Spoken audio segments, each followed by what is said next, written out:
I have never been so ready to talk about an episode of anime.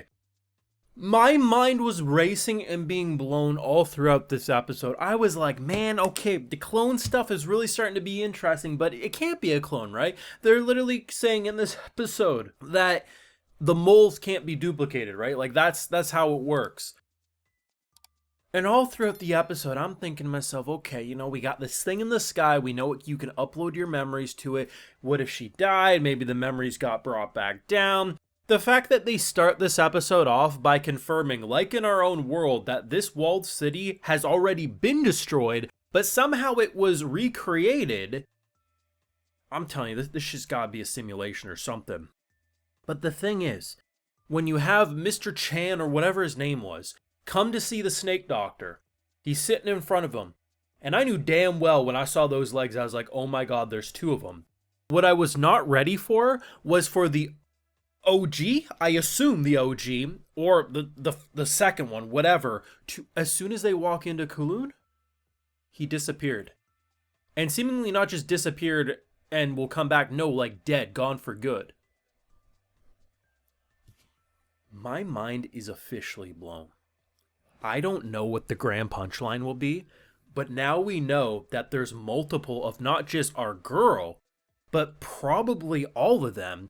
And then they end the episode with Kudo saying that he killed her. Do I think he pulled a gun and shot her in the face? Probably not. Was there an accident that he feels responsible for not either being able to save her from or causing? Most likely.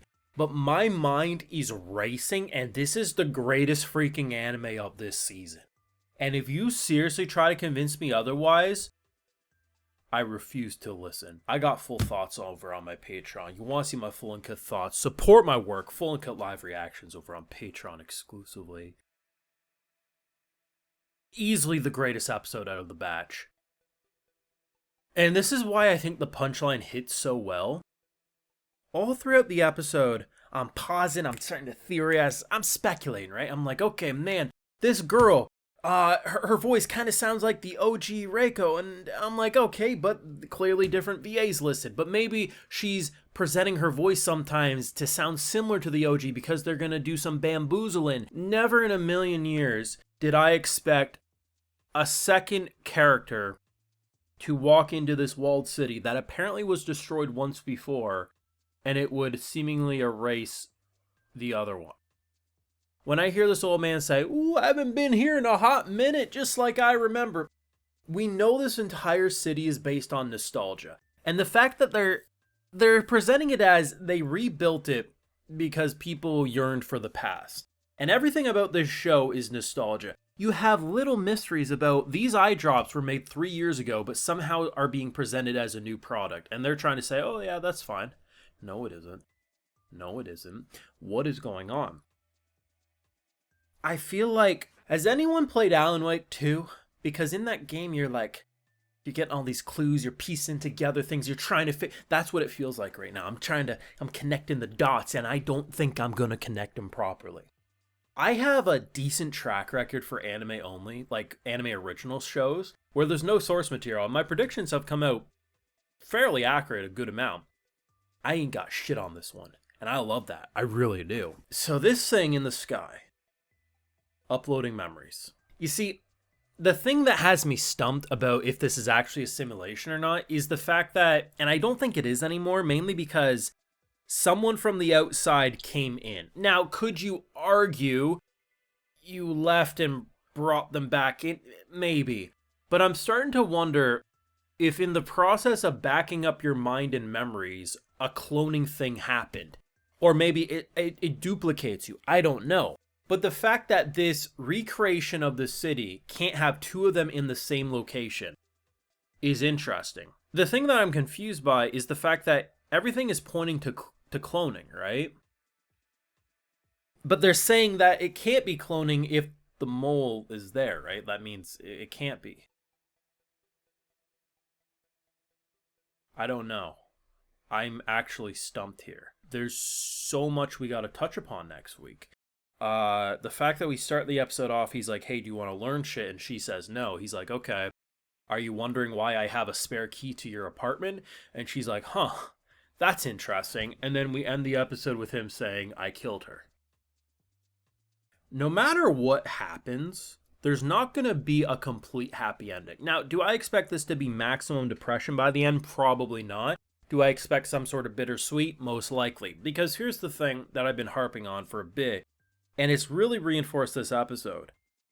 This man fell in love with, let's just say, original her, right? She's no longer around. And even if she could find a way to come back, which after this episode seems pretty much impossible, the current her has to go away for that to happen. At the end of the day, someone dies in order for one of them to be here. And I think the idea that she doesn't want to learn the information because it might influence and erase who she is as a person is so interesting. But like, what is the... Okay, beyond just the idea that society wanted this city rebuilt, got destroyed in our own world, but somehow it got rebuilt here. If two of them exist inside this wall city, the one that, like the duplicate, I assume, unless, I mean, I assume the OG is the who came back into the city. So, like, is this a weird science experiment where it all got destroyed? The people of the city upload their minds to the cloud. They recreated it with supposed to be perfect copies of the OGs.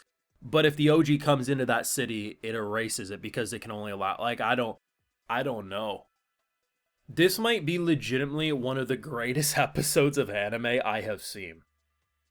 Like, the rest of the show could be complete ass. And I mean that. Like, the most abysmal anime known to man. And I would still look back fondly at what this episode did for enjoyment for me.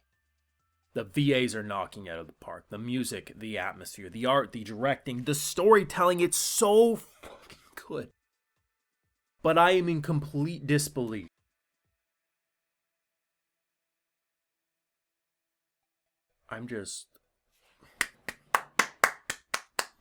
These are the anime that make me want to make videos on YouTube. I could be a multi-millionaire and I would make videos just for series like these.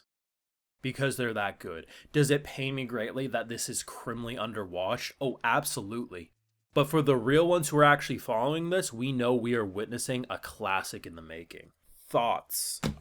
Theories only if you don't know the source material. Ban you if you post spoilers. Let me know your thoughts down below. Leave a like if you enjoyed. Subscribe if you're new around here. Of course, ring that bell. Patreon, like I mentioned, we got those full live reactions. And hey, while you're over there, I'll also give you a video shout out. Alright, so today we got Kevin, Chawik, Rerun, Eds, Alunar, Ben Liu, DJ Samuel, Taco Tuesday, and we also have Benjamin Henderson. So I appreciate the support, everyone. Please take care. Y'all have a good one.